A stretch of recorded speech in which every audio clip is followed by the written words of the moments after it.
Bonjour à tous et bienvenue dans ce nouveau numéro de l'Hebdo du développement durable. Aujourd'hui, je vous parle notamment d'éducation à l'environnement. Nous sommes ici dans la cour de l'école d'Urmat, Sommaire.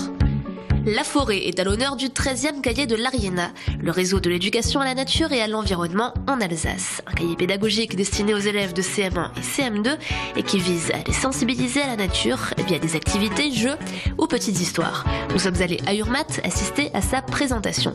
Éducation, développement durable toujours, mais cette fois-ci au sein des grandes écoles. Direction l'école de management de Strasbourg qui organisait ces journées de développement durable.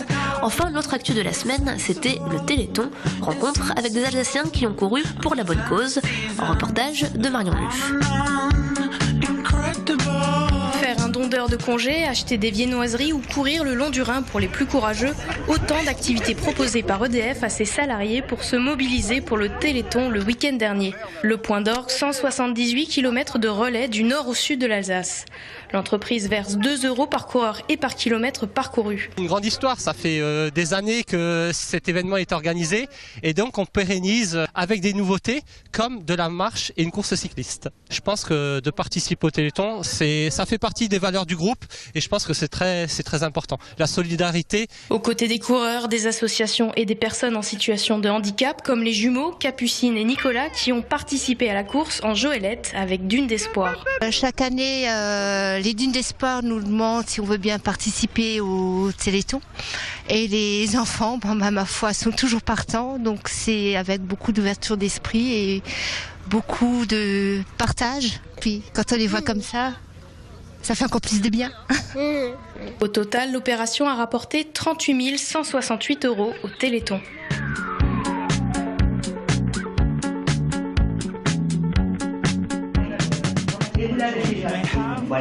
Je suis en compagnie d'Anne-Marie Chef, vous êtes la présidente de l'Ariena, donc c'est cette structure qui fédère au niveau régional toutes les associations d'éducation à l'environnement. Alors aujourd'hui vous présentez les cahiers de l'Ariena, le 13e numéro. À quoi servent ces cahiers ? Ces cahiers servent à balayer, si vous voulez, tout le champ environnemental du possible avec des élèves de CM1, CM2. L'idée, c'est de les mettre au contact de la nature, évidemment, pas de rester dans le cahier, mais d'aller et d'avoir envie, d'être curieux, d'aller voir sur place ce que c'est réellement que ces environnements qu'on leur propose. Alors les thématiques sont ici très naturalistes, la forêt, mais ont pu être par le passé plus développement durable, on va dire, quand on aborde la notion des transports, de l'urbanisme, des déchets. Mais de se dire qu'on a un rôle à jouer dans l'éducation de ces enfants qui, au mieux, ils connaîtront leur environnement, au mieux, ils connaîtront les problématiques et au plus, ils se seront posés de questions, eh bien, au mieux, ils seront capables d'appréhender tout le monde de demain et la manière de se comporter dans son environnement. Donc ce cahier s'adresse à tous les écoliers, ça CM1, CM2 en Alsace, et donc ils vont travailler en cours, ça se passe comment ? Les classes d'Alsace sont destinataires du cahier. Ensuite, c'est l'enseignant qui choisit de traiter la problématique dans l'année ou dans les 2 années, puisque ça va se dérouler sur 2 années, et de profiter des aides particulières qui sont mises à leur disposition.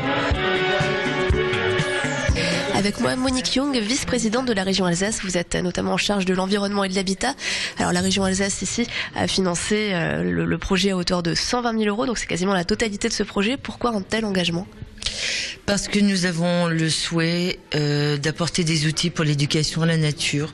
On a engagé depuis plusieurs années une large démarche pour apprendre aux enfants à respecter la nature, à comprendre ce que ça veut dire que de rester durable et aussi à se comporter de manière responsable dans son environnement, dans la forêt cette année.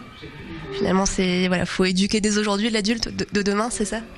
Je crois que dans ce domaine-là, comme dans beaucoup d'autres, il faut d'abord apprendre. Il faut apprendre à comprendre ce qu'on regarde, à en comprendre les modes de fonctionnement et à en comprendre les richesses. Toute une série de centres d'initiation à la nature et à l'environnement qui sont animés par l'Ariena, ils travaillent. On y contribue financièrement pour qu'effectivement les enfants qui sont aujourd'hui des petits schtroumpfs sachent demain respecter tous les endroits avec leurs parents aussi où ils auront l'occasion de se promener. quoi sert la forêt selon toi? À se promener, à avoir de l'air pur. L'oxygène surtout, car les arbres ça donne de l'oxygène. Il y a des animaux qui vivent, donc ça sert pour la nourriture et pour qu'ils y habitent. Avec moi, la maîtresse de cette classe de CM1 qu'on vient de suivre, Isabelle Rimaud, vous êtes aussi directrice de l'école d'Urmat. Pourquoi choisir de vous inscrire dans cette démarche d'éducation à l'environnement? Oh, alors là, la démarche, elle était vite choisie parce que les enfants d'ici sont très très attachés à leur environnement, parce qu'on regarde à travers les fenêtres de la classe et qu'est-ce qu'on voit? Toutes nos belles forêts. Nous faisons des sorties avec la classe et je me suis rendu compte au cours de ces promenades que les enfants se promenaient à vélo très rapidement, mais ne prenaient pas le temps d'observer ce qu'ils voyaient en fait, et n'avaient pas conscience de toute la faune qui habitait cette forêt. Donc nous avons choisi de lancer un projet, la forêt Ma Maison, justement pour essayer de voir ce qui se cache dans les arbres, derrière les arbres, sous les arbres abattus, etc. Alors l'école, c'est fini pour cette fois, mais nous restons dans l'éducation au développement durable. Et tout de suite, on prend la direction de l'école de management de Strasbourg qui organisait justement les journées du développement durable. Reportage de Marion Muff. Former des managers responsables, c'est l'objectif que s'est fixé l'EM de Strasbourg.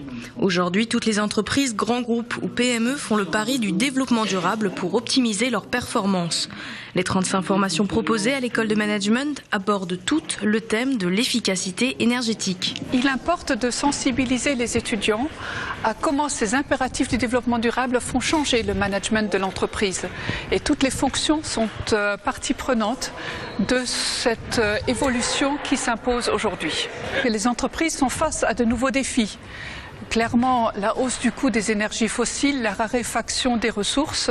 Il leur faut aujourd'hui des managers qui comprennent ces enjeux et qui savent revoir le business model, qui savent écouter les attentes des clients, qui savent aussi travailler la légitimité de l'entreprise à opérer dans un monde où les ressources sont de plus en plus rares. Créé en 2009, le MBA Développement durable permet aux managers d'acquérir des qualités de gestion éco-responsable. L'efficacité énergétique est une démarche globale qui consiste en fait à améliorer jour après jour, mois après mois, la performance énergétique d'une entreprise.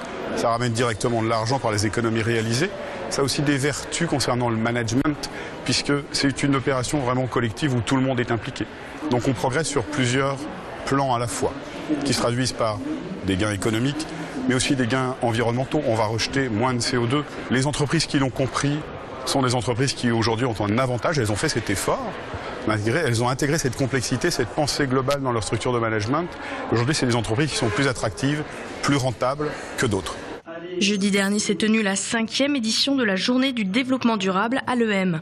Des tables rondes réunissant les professionnels du secteur ont ouvert les débats sur les thèmes de l'éco-efficacité et de la maîtrise d'énergie. Qui dit économie, qui a implication dans la vie professionnelle, c'est très important aujourd'hui d'avoir une visée long terme. Aujourd'hui, on ne sait plus séparer l'économie de l'environnement, on le voit tous les jours, et donc c'est très important que les étudiants puissent être au fait de ces réalités. L'économie d'énergie va être le challenge des années qui viennent et de la rénovation thermique en particulier. Donc effectivement, on va chercher des profils qui ont cette sensibilité. La notion de verdissement des métiers est présente même dans le management. De nouveaux emplois sont créés comme responsable développement durable ou directeur développement durable.